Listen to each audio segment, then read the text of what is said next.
ఏ ఆహారం తీసుకుంటే ఏమి ఉపయోగాలో చెప్పుచున్నాడు.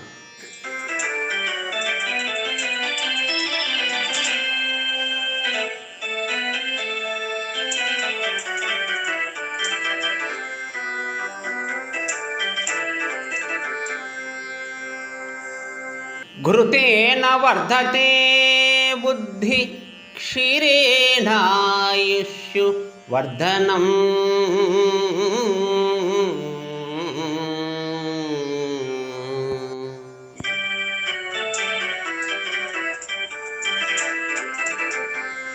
శాకేన వర్ధతే వ్యాధిర్మాంసం మాంసేన వర్ధతే.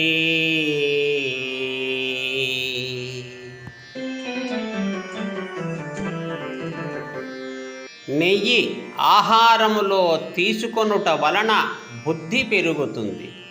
పాల వలన ఆయుష్ పెరుగుతుంది.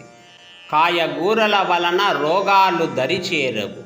కానీ మాంసభక్షణము వలన శరీరమునకున్న మాంసపు కొవ్వు పెరుగుతుంది అంటున్నాడు శాస్త్రకారుడు. ఇలాంటి వేదశాస్త్ర ప్రామాణికమైన శ్లోక వాస్తవాల కోసం మా ఛానల్ సబ్స్క్రైబర్ చేయండి, షేర్ చేయండి, లైక్ చేయండి.